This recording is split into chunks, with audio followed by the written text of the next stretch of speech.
In the world of geopolitics, some truths are buried so deep they feel like they couldn't possibly be real. Today, we're going to unearth one of the most shocking of them all, the story of how two of today's most bitter enemies were once the closest of friends. I know, it sounds like a paradox, right? Something straight out of a spy novel. But for almost 30 years, Iran and Israel shared one of the deepest, most secret alliances in the entire Middle East. An alliance that, it seems, has been almost deliberately erased from our modern memory. And just look at the contrast. It is absolutely stark. Before 1979, you have this hidden world of shared intelligence, joint military projects, even secret pipelines.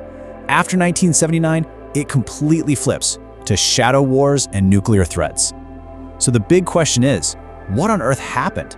How does a friendship that deep turn into a hatred that runs even deeper?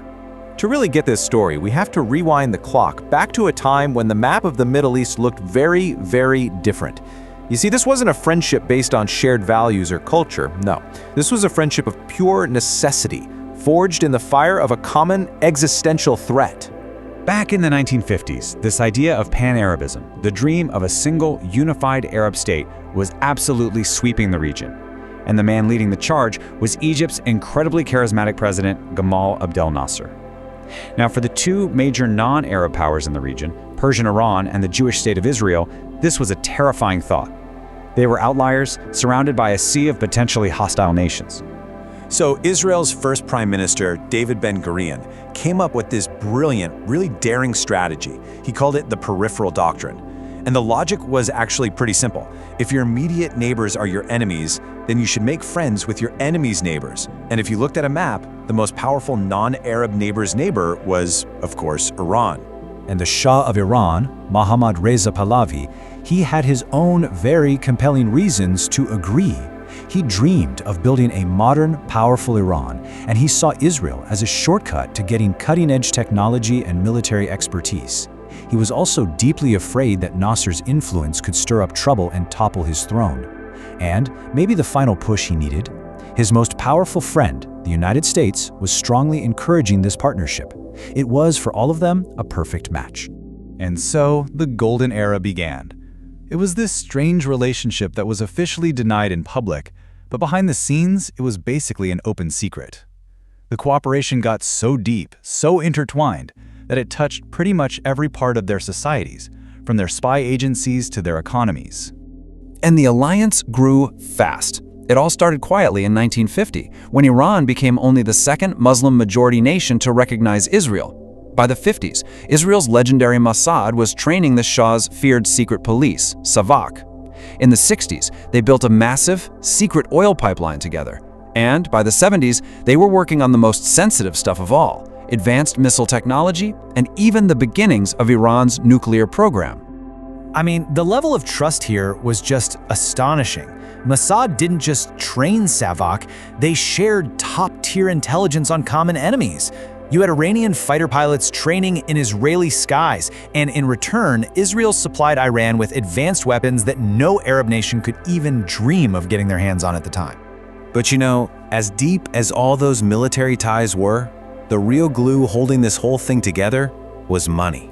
And the currency was oil. Israel desperately needed oil, but the Arab world had them under a strict boycott. Well, Iran had tons of oil, but it had no easy way to get it past those same Arab nations. So their solution was absolutely ingenious. They built a massive secret pipeline, the Eilat-Ashkelon pipeline, that ran right across Israel. Iranian oil tankers would dock in the south at the port of Eilat, and the oil was pumped across the desert to the Mediterranean port of Ashkelon. It completely bypassed the hostile Egyptian-controlled Suez Canal, and from there, it didn't just supply Israel, it went on to Europe. And get this, the relationship became so normal that you could literally book a direct commercial flight from Tehran to Tel Aviv. Israeli engineers, doctors, military advisors, they were a common sight in the Iranian capital. It really was a friendship hidden in plain sight.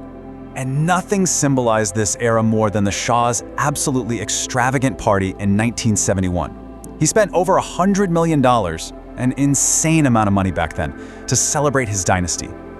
Now, to keep up appearances, the Israeli prime minister wasn't officially invited. But who do you think helped plan the security for all the world leaders who were there? You guessed it, the Mossad, working hand in glove with their Iranian partners. For decades, this alliance seemed unshakable, indestructible. But then came the one single event that wouldn't just end the friendship. It would twist it into one of the world's most dangerous rivalries, the Iranian Revolution. In January of 1979, the Shah, the man who was the linchpin of this entire alliance, was forced to flee his own country. And just like that, overnight, the very foundation of the relationship crumbled into dust. And in his place, a new leader rose to power, Ayatollah Khomeini. He brought with him a revolutionary ideology that was the polar opposite of the Shah's. He immediately branded Israel the Little Satan, declared it an enemy of Islam, and severed all ties. The symbolic heart of the whole relationship, the unofficial Israeli embassy in Tehran, became one of the first targets. Revolutionary crowds stormed the building just weeks after the Shah fled the country. And then came the ultimate symbolic blow. Ayatollah Khomeini personally welcomed PLO leader Yasser Arafat to Tehran and handed him the keys to the building. The former Israeli mission became the new Palestinian embassy.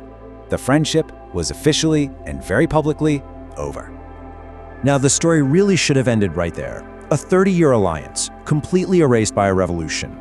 But in the shadowy world of geopolitics, things are never quite that simple.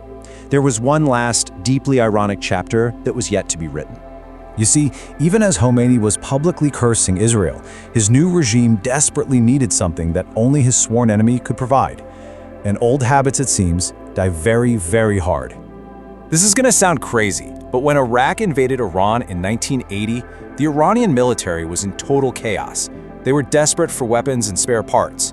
And in the ultimate twist, Israel secretly sold them those weapons. Why would they do that? Because of that old doctrine, the enemy of my enemy is my friend. Israel wanted to weaken its powerful Arab neighbor, Iraq, at any cost. After that war, everything from the old alliance was dismantled. Savak was gone, the pipeline was shut down, the embassy was gone. But one thing remained. One fateful gift from that forgotten friendship was resurrected by Khomeini: the nuclear program. The very program that America and Israel helped start is now the primary source of their conflict with Iran. A friendship buried, leaving behind a legacy that haunts the world to this day. The story of Iran and Israel is this powerful reminder that in geopolitics, there are no permanent friends or enemies. There are only permanent interests. And it forces us to ask a chilling question.